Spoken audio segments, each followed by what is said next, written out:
friendly competition. Unknown author. My name is Alan, and I am a serial killer. Some of you may wonder why people like me do things like this. Do we get some kind of sick pleasure from it? Are we compelled to do it? Do we do it just for a giggle? But that's not important for now. Just know that I am good at what I do.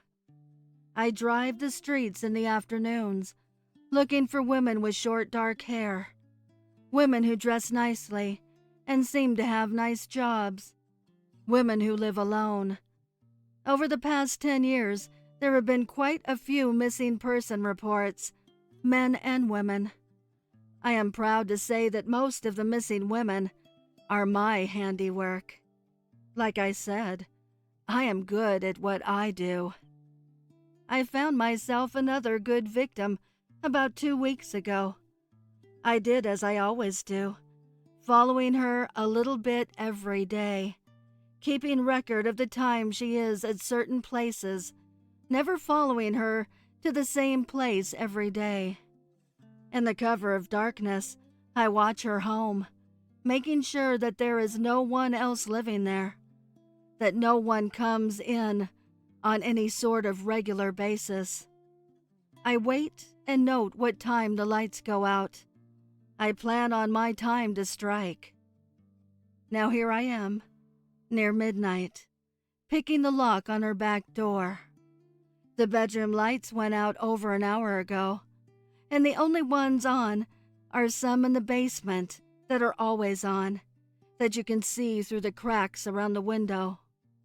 I make my way through the house, navigating to where the bedroom should be. Stun gun in one hand, I gently turn the doorknob, peering into the room. The room is empty. I hear something coming from under the floor, muffled sound in the basement. If she is down there, then good enough. I can block her only exit if she sees me and tase her from across the room. I find the stairs, being careful to not make noise, and turn the handle. I peek into the room to see what my pretty little target is doing. Lining the walls are hanging human skins. Skins of men, tanned and preserved. Before I can really process what is going on, I feel something prick my neck. Pretty quickly, my knees buckle, and I go down on the basement floor. I give a look back to see my quarry standing in the basement doorway, draped in plastic, with a syringe in one hand and a sharp skinning knife in the other. I guess I finally found out where a lot of the missing men went. Who knew? I had some competition out there all along. I love search parties. Author unknown. This kind of thing just doesn't happen in a small town like ours. I was just a common traffic cop a few months ago, before the killings began. Prior to this unprecedented stretch of brutality, a DUI was headline news around these parts. But now, with the body count into double digits, it's become all hands on deck to stop the perpetrator and end the violence. Everybody in town is on edge. For the first time, people are having to lock doors and abide by a mandated curfew. None of the precautions ever work, though. This killer is smart, crafty, and has eluded radar, hiding in plain sight amongst the population. One of the reasons it's been so difficult to catch this killer is due to their expertise in exposing of evidence. Despite the remains of all 10 persons being found, there has been no footprints, no tire tracks, no hair or fingerprints. I should have clarified remains a bit more. Skeletons have been found in each discovery. That's because the killer has perfected the craft of completely skinning and disposing of the victim's flesh and organs. I've heard rumors around the precinct that investigators suspect it's the work of a hunter, but here in the sticks, that narrows it down to just about everybody. Despite the terror that has set in on our little town the past few months, I still see the good and humanity in our people. Whenever another resident goes missing at the grips of this monster, the whole town rallies and our search parties swell in numbers. Family, friends, neighbors, and co-workers all joining as one and not succumbing to the fear. I personally love the search parties. Not to sound too disturbing, but I get a little excited when news spread of another missing person. The search parties allow me to do something meaningful with my life, as I really enjoy talking to different townfolk and learning about their lives and backstories. I always hope that nobody finds the remains right away, so we can have a couple more days all together until the next one. Being around these people so intimately allows me to see them in a different light and learn things I would have never known, like how old cranky Miss Smith used to be a world-class horse rider, or Mr. Weaver having the ability to speak 6 languages. My personal favorite, though, is how reclusive Mr. Wright happens to be a world-class caliber chef. The homemade beef stew he distributes at every search party is to die for. Joggers Gone Missing. Author deleted. 2 joggers missing along Henway Park trails. Police investigating. I close the newspaper and reach for my coffee. The warmth engulfed my mouth, reminding me why I'd spent $6 on the pint-sized drink. As I downed the last bit and left it on the counter, I could hear my mother-in-law coming downstairs. "Hey, Nick, you heard the news, right? Some joggers went missing near here." I zipped up my windbreaker. "Come on, don't tell me you're still going running today." I laced my shoes, double knots. "I swear to God, Nick, if you... I'll be fine, damn it." She shut up. I closed the door behind me and caught her disapproving glare through the window. I made my way to Henway. Down a few blocks, right turn, another couple blocks, left turn. Dozens were already running along the various trails. Even a missing person or two can't deter the runners here, and I felt the same way. Trail 4 seemed like a good choice, so I began my trek down its gravel path. The sound of tiny rocks crunching below my feet soothed me, and I felt in my element, like I belonged here. But my senses were sharpened. I took a good look at every passing runner's eyes through my shades. In some, I saw determination, willpower. In others, ignorance, obliviousness. Those were the people I looked for. Those were the people I hunted. Missing Child Report. Case number 71637. When I was 10 years old, our school had an odd janitor who always seemed like a mysterious person. He was about 6 feet tall, and he had a toothy grin he would give people when you would walk past. We'd make rumors about how he was a serial killer or a psycho, but it didn't go further than that. One day, in our classroom, 2 kids got into a fight, and one of them was shoved into a table. They caught the edge of the table, and a relatively large gash went across their chest. All the kids in the class started wailing and running out the door when they saw the blood running down the corner of the table. I ran over to the kid to try and help, but he wasn't responding, so I ran outside the classroom for help. I went back into the room, but strangely the boy, the table, the blood, Everything was gone. It was like it never happened. A missing persons report was filed, and soon a town-wide search was happening. Our school, somehow, remained open after this, since it was exam week. The school was, of course, tense. A possible murder happened here. No one wants to be at a crime scene. Midway through my biology exam, I put my hand up to go to the toilet. My teacher was a nice person and someone who trusted me, so he let me go, as long as I got back quickly.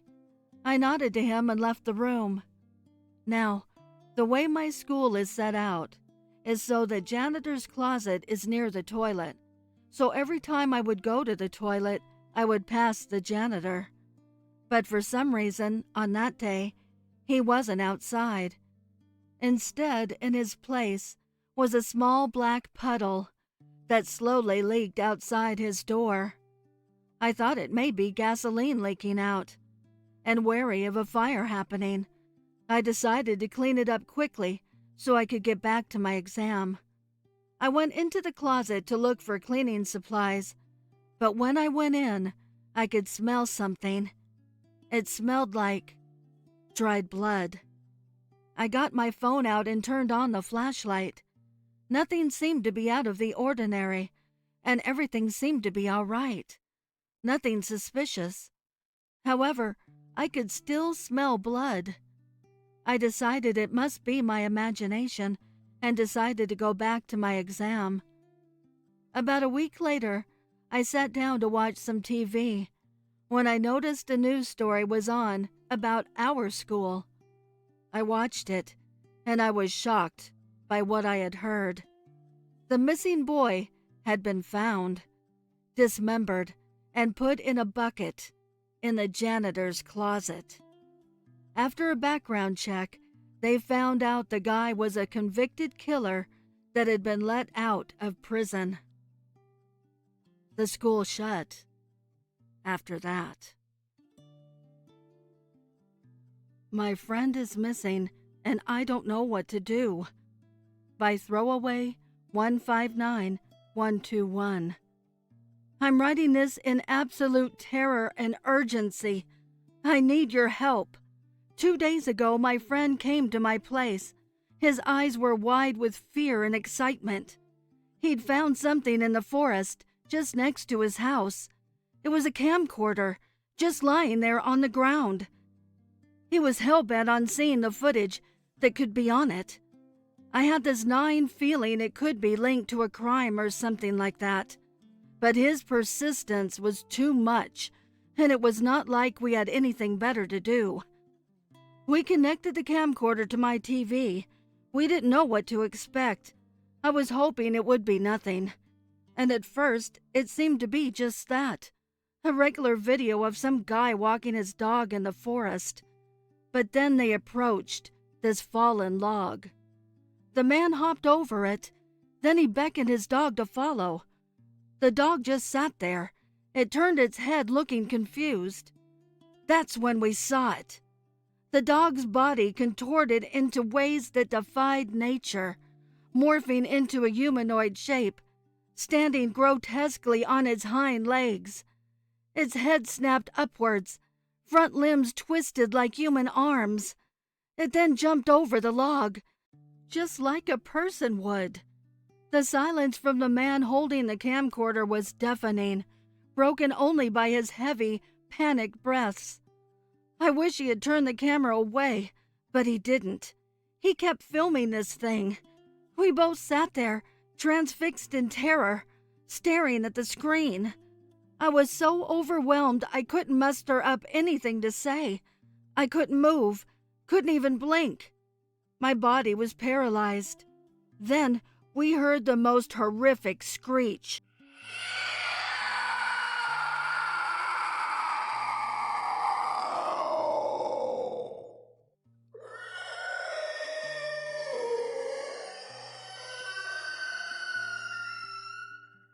I don't know if it was the man or the dog. My friend was beside himself, oscillating between denial and pure terror. He tried to rationalize it, to convince himself and me that it was some sick prank or that all this was just a dream. We were both shaking, trying to process if any of it was real. We decided to take the camcorder to the police first thing in the morning. My friend was too scared to go back home, so he crashed at my place. But when morning came, my friend was gone. He just vanished. The camcorder is still here. I've called him countless times, texted him, but there's been no response. I'm freaking out. I don't know what to do. I'm terrified that whatever was on that tape is more than just a video. What if it's out there? And now with him missing, I'm scared to even step out of my house. I don't know if going to the police is the right move. What if they don't believe me? What if they think we tampered with evidence? But I can't just sit here doing nothing while my friend could be in danger. I need advice. Any kind of help or insight you guys can offer. Have you ever heard of anything like this? What should I do? Please, I'm begging you. I just want to find my friend and make sure he's safe. They found the missing person, but I discovered his body an hour ago. By throwaway 159121. I'm a detective. I'm posting this here because I fear I might not be around much longer to share what I've uncovered. This all started when my partner and I were called to a residence following a report about a missing person and a camcorder found in the forest. When we arrived, we collected the camcorder as evidence. We took the witness's testimony.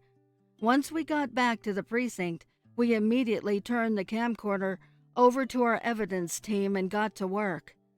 A day later, the team who examined the camcorder, every single one of them, disappeared from the precinct without a trace. We tried asking around about them, but we got brushed off. Only a few hours later, me and my partner received an abrupt order from the higher-ups. Drop the case. We got no explanations, no nothing. My partner immediately complied and told me to do the same, but I just couldn't let it go. During my investigation, I went looking in the forest around the house of the missing person. There, I found something that I had hoped I wouldn't. I found the body of the missing person. Poor kid was mutilated almost beyond recognition. The only thing that I could even identify was the distinct chest tattoo, which matched the description given to us by his friend. It seemed to me at the time that he was mauled by a bear. But the more I thought about it, the more I realized that we haven't had bears around here in a really long time. Something was terribly off. I couldn't call for forensics, as I was forced to turn in my radio and badge for the week, so I had no choice but to rush back to the precinct to report the dead body. But what I saw when I got there almost made me faint. He was there, alive and unharmed. It was as if the body I had just seen was nothing more than the figment of a bad dream. When my eyes met his, he gave me this look that unsettled me extremely.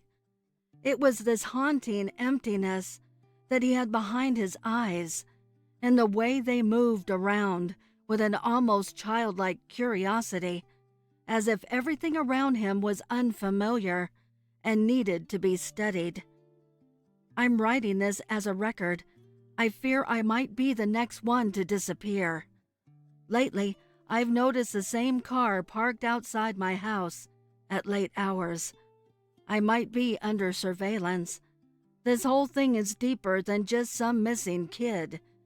The disappearances, the orders from higher-ups, all of it reeks, and I should have smelt the shit a while back, but I guess I'm just too stubborn, too damn concerned with playing the hero. From all that I've seen, I think something real bad is going to happen to me real soon. If you're reading this, look into Wegesdorf County. Make sure no one can trace back the searches to you. My sister was kidnapped 3 years ago by Evan the Nerd, 83. My sister, my little sister Sarah, so beautiful, so perfect, so innocent, was kidnapped late one dark night 3 years ago. Her bedspread was all over the floor. She had struggled. The police were called, but they found no evidence, no fingerprints, no blood, nothing. Just a heartbroken family and a little girl missing. They said that she was taken by a mastermind, a genius-level criminal who had worn gloves and who had moved quickly. They gave up after a month of searching. They looked everywhere, the house, the neighborhood, the town, everywhere. Well, everywhere they knew of. You see, I was the only one who knew about the basement. My parents didn't even know until they disobeyed me. It was hidden underneath the house, the door hidden by a rug. I found it when I was a little kid. The dark had frightened me, yet I didn't care. I never told my parents. No one aside from me knew that we had a basement. I only used it at night, when I knew for sure that my parents were asleep. I was careful. They were suspicious of me, since I started to spend much more time down there than up here. When they asked me where I was going, I told them I was in my room. They didn't buy it. They found the door and went down into the basement, finding me and her together. Mom screamed so loud and my father just stared at me. I hate people staring at me. The basement is where I keep her. I know where she is, and I also know what happened. I was the one who took her. I worked so quietly. She tried to scream, but I covered her mouth with my hands, the leather physically separating my flesh and hers. I put her in the basement, and I've kept her there since. She went into a deep sleep 1 year later, just closed her eyes and never woke up. She's just taking a rest, I'm sure of it. They were so scared when I grabbed the knife and tried to run up the steps. I was too quick for them, though. Sure, they were my parents, and Mom suffered immense pain from giving birth to me. But they found Sarah, and they had to be punished. The blood is so red, it's seeping into my shoes, and it's staining my hands. Their bodies are lying in a pool of their own blood at my feet. Oh, I can feel something rolling down my cheeks. It's cold. Oh, tears. That's a new one. I know what to do with the bodies. I can just keep them downstairs in the basement. I'll just clean up the blood, undress them both, and use my taxidermy kit. Maybe we can be a family again. Maybe we can stay together forever. Oh, Sarah. Oh, my baby sister, Sarah. Please, wake up. The Missing Platoon by the Prowler. It's the summer of 1944, France. It's been a week since the Allies have successfully stormed and held on to the beaches of Normandy. As each day goes by, the Allied forces are bogged down in certain areas in their advance, while making gains in other parts of the region. In the areas where they have advanced, nightly patrols are conducted to maintain the integrity of their lines as well as special forces operations to disrupt the German counter-offensive. Which brings us to the story of a private first class, James Joseph Rush, the lone surviving member of a small platoon tasked with scouting the French countryside for any German movement on the night of June 14th. James' story is frightening, however, and not because of the typical horrors of war, but because of the mystery and unbelief of his story. The disappearance of the rest of his platoon, and the bloody, chilling reason as to why they disappeared. The night's excursion started out as any other. No surprises, just simple routine. This was not the first time Private James and his platoon, which was led by a lieutenant, Ronald Sickles, had been out scouting for the enemy. After about an hour out, they came across what they thought to be an abandoned chateau.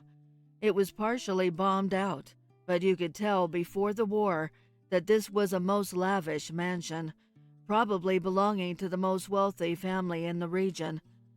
It had a small family cemetery that was nestled in the back of the manor grounds, separated by an unkept, decaying garden.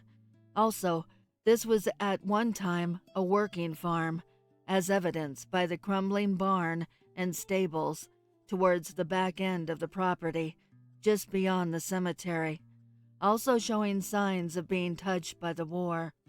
The platoon had not come across the property before on their nightly rounds, and hadn't heard mention of it from any other platoons either, so they quickly took note of its location on the map to report of its whereabouts to their superiors when they returned back to base.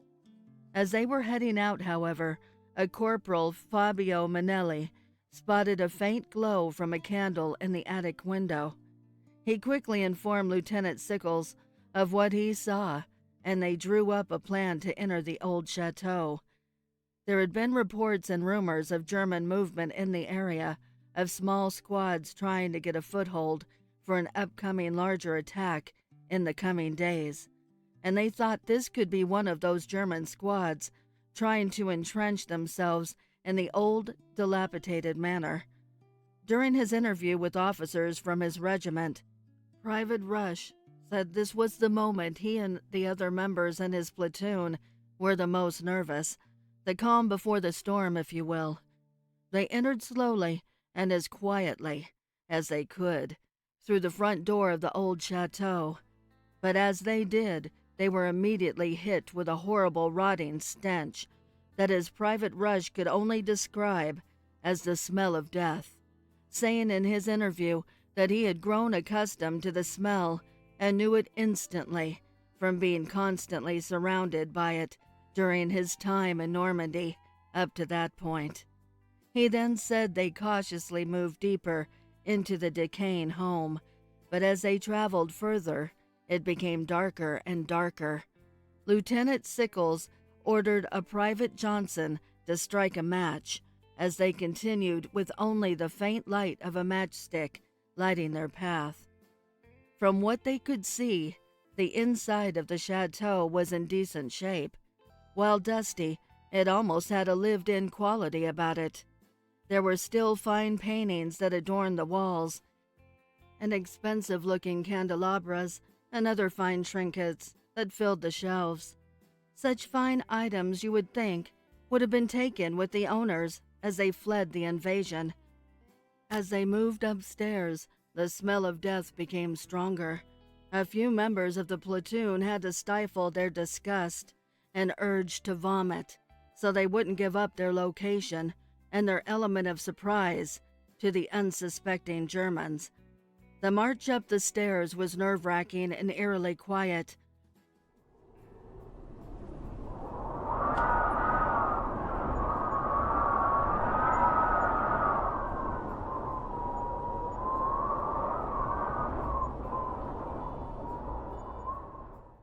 Only a hollow wind from outside the bombed-out chateau could be heard as it made its way inside, echoing through the damage made from past shelling to the home. and constantly snuffing out the light from the match that lit their way. As they reached the top of the landing, they tried to scan the second floor as best they could. To their left was a banister overlooking the bottom floor hallway, and to their right was a wall lined with a row of rooms that eventually curved to a half circle down another hallway they could not see yet. The platoon quickly and quietly searched each room and found no signs of the Germans, but once again found signs of life in each room, recent life, as though someone was still living there. After systematically taking apart the second floor, the platoon filed tightly back into the hallway that led to a final door, which then led into the attic. They moved slowly down the hall, trying ever so quietly not to make a sound as they stepped on the aging floorboards, trying to avoid any loud cracking sounds that could alert the enemy. As they got closer to the door which led up to the attic, a rich smell of copper permeated the air. Being on the front lines for as long as they had, the platoon knew that smell could only mean one thing: blood, and lots of it. Maybe the Germans were dealing with some wounds, they thought, which would be beneficial to our ambush. Those thoughts were only strengthened as the platoon heard faint moans as they reached the door. Lieutenant Sickles was the first through the door, and when he opened it, the platoon was greeted by the stench of death. What the frightened Private Rush could only describe as to like walking into a slaughterhouse. The lieutenant looked up the small set of stairs and could see the illumination of candles lighting the attic. The stairs were narrow, so only 2 men at a time could go up, hampering a full ambush. The lieutenant sent up Corporal Manelli and Private Johnson first to get a foothold inside the attic and keep the Germans in place while the rest of the platoon filled up the stairs.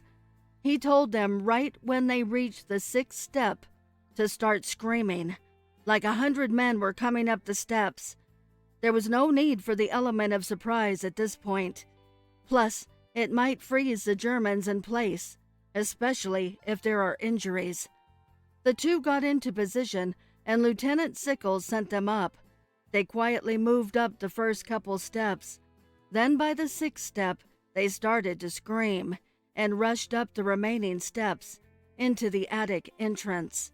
They stood their ground and barked orders not to move. But then abrupt silence.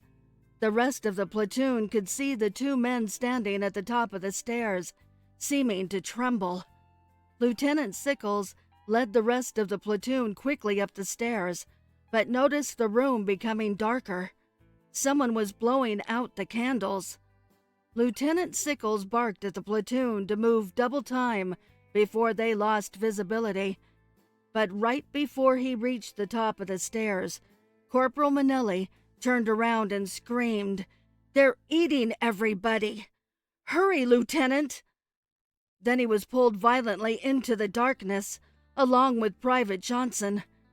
The lieutenant and the rest of the platoon filled into the attic, staring into the darkness, for all of the candles were now snuffed out.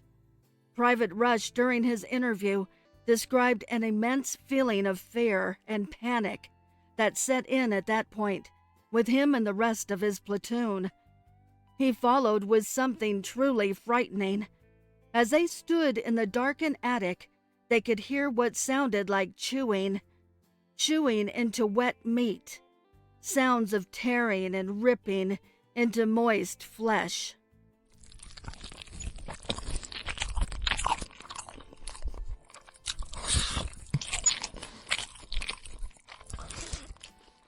The lieutenant began screaming to show yourselves.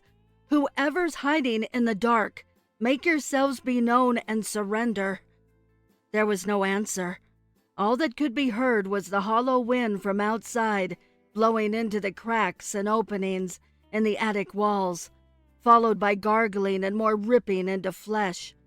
The lieutenant then turned to the rest of the platoon and frantically asked for light, Strike a match or something. We need to see what's in the dark." But Private Johnson had the matches, and he was pulled into the darkness. Just then, however, even in his frightened state, Lieutenant Sickles smartly ordered Private Rush to open a loosely boarded-up window on the other side of the attic. He quickly did, and when he busted open the window, the light from the full moon came pouring in, lighting the entirety of the spacious attic. What greeted them in the moonlight, however, chilled their blood cold and left many frozen in their place with an unshakable state of fear, including Private Rush. Before them sat the inhabitants of the house, feasting on the corpses of Corporal Manelli and Private Johnson, surrounded by the partially digested corpses of the rumored German squad they had been searching for. There were two of them, a man and a woman, maybe husband and wife, maybe brother and sister. Whatever the case, they were ravenously ripping into the flesh of their prey, behaving like predatory beasts, not human whatsoever, covered in ghostly shrouds. The platoon looked on in horror until the lieutenant mustered up the courage to scream, "Fire!" Once he did, the man and woman instantly looked up and growled at the men, letting out blood-curdling shrieks of anger. The platoon opened up a heavy fire into the corner of the room the man and woman were in. But like some demonic, ghostly apparition, the two moved quickly and swiftly, dodging the bullets, and made their way out of the open window and were spotted heading into the cemetery. During this time of the interview, Private Rush became most upset. He recalls a plan by Lieutenant Sickles to go into the cemetery and finish off the man and woman, or whatever they were. The lieutenant ordered Private Rush to stay put in the attic and tend to the wounded, if any, and if possible to search for any intel within the attic. The rest of the platoon gathered all the ammo they could and headed out toward the cemetery. Private Rush watched from the window as his comrades entered the cemetery. It appeared they were following a trail, possibly blood. There was no way we couldn't have hit them with the amount of shots we poured into that attic corner, he frighteningly exclaimed. He watched as his platoon followed the trail into a large marbled crypt. He watched them file inside one by one, then patiently waited.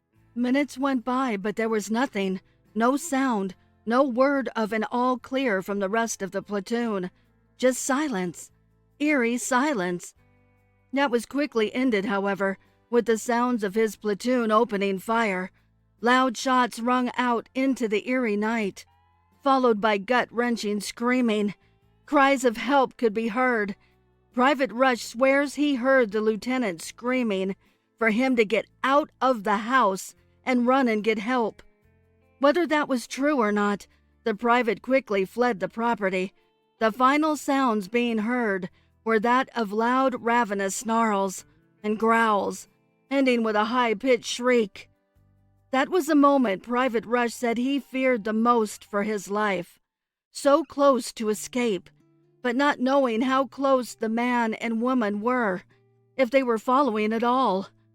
Private Rush was doing his best throughout the interview to keep his composure. Finally broke towards the end, and the officers could not get any more from him. The story was quite hard to believe by the officers who interviewed him. A man and woman killing 2 platoons worth of men and feasting on their corpses, also being described as looking as a normal man and woman, but acting ravenous and animalistic. Sure, they could be feral and hungry, being isolated and cut off from the rest of the world due to the war that surrounded them. But how do you explain the ghostly shrouds and moving around like a demonic apparition? Private Rush never spoke of the incident ever again, or at all for that matter. His report and interview was described as a soldier who simply buckled under the pressures of war and simply snapped. Just a case of shell shock, and the incident was swept under the rug.